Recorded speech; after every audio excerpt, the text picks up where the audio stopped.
லலிதா அம்மா சமையல் சேனலுக்கு வந்திருக்கும் அனைவருக்கும் வணக்கம்.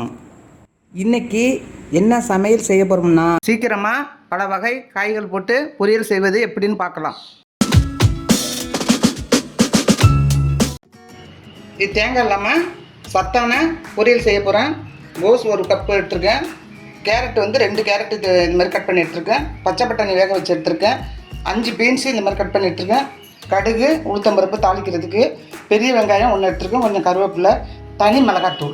செய்முறை பார்ப்பதற்கு முன்னாடி லைக் பண்ணுங்க, சப்ஸ்கிரைப் பண்ணுங்க, பெல் பட்டனை அமுக்கி விடுங்க. 1 ஸ்பூன் எண்ணெய் ஊற்றிக்கிறோம். உளுத்தம்பருப்பும் கடுகும் போட்டு தாளிச்சுக்கிறோம்.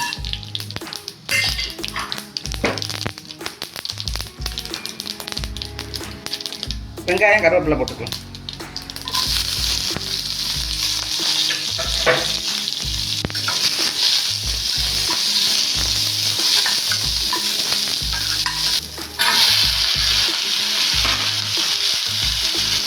கேரட்டு, பீன்ஸு போட்டுக்கலாம். கட் பண்ண கோஸும் போட்டுக்கலாம்.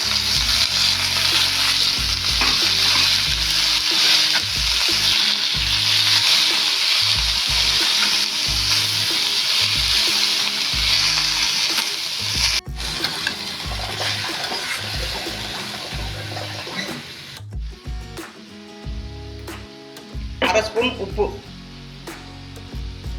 கொஞ்சம் தண்ணி ஊற்றிக்கலாம். பாருங்கள், கொஞ்சம் தண்ணி ஊற்றிக்கிறேன், வேகட்டும். இதெல்லாம் அரை கப்பு தண்ணி ஊற்றிருக்கேன். அப்படியே மூடி வச்சு வேகட்டும். மூடி வச்சு ஒரு 5 நிமிஷம் வேகட்டும். இடையில கிண்டி விடணும். மூடி வைக்கிறேன். இப்போ அடுப்பை வந்து மீடியமில் வைக்கலாம்.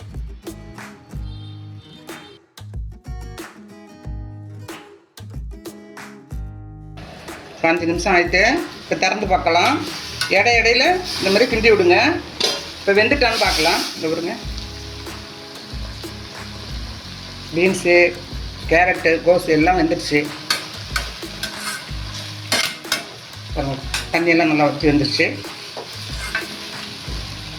இப்போ வந்து கொஞ்சம் பச்சை பட்டாணியை வேக வச்சு வச்சுருக்கேன், அதை போட்டுக்கலாம்.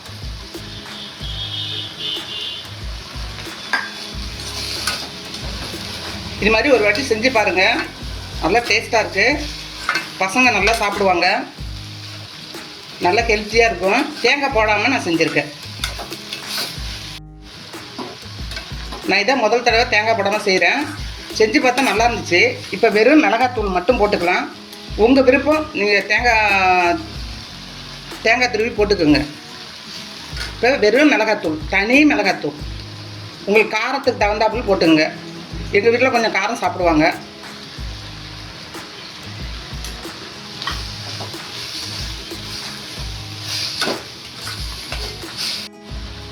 இது வந்து சாம்பார் சாதம், ரசம் சாதத்துக்கும் நல்லாயிருக்கும், கார குழம்புக்கும் நல்லாயிருக்கும். இல்லை வெறுமனே அப்படியே சாப்பிட்லாம். பசங்க வந்தாங்க இந்த மாதிரி செஞ்சு கொடுங்க. கொஞ்சம் மிளகாத்தூள் கம்மி போட்டு செய்து கொடுங்க. பாருங்க, இது செய்து முடிக்க ஒரு 10 நிமிஷம் ஆகும். பாருங்க, நல்லா வெந்துருச்சு. இப்போ மிளகாத்தூளெல்லாம் போட்டோம், நல்லாயிருக்கு. இது தண்ணி வற்றின பிறகு தான் மிளகாத்தூள் போடணும். அப்போ தான் இது மாதிரி வரும். பாருங்கள், உங்கள் விருப்பம். எண்ணெய் ஊற்றிக்கிறதுனா கொஞ்சம் ஜாஸ்தி எண்ணெய் ஊற்றிங்க. நான் கம்மியாக தான் எண்ணெய் ஊற்றி செஞ்சுருக்கேன்.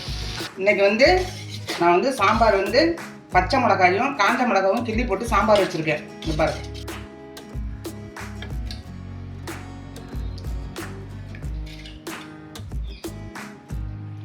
காய் போட்டு காரக்குழம்பு. இப்போ நம்ம செய்த காய் பொரியல்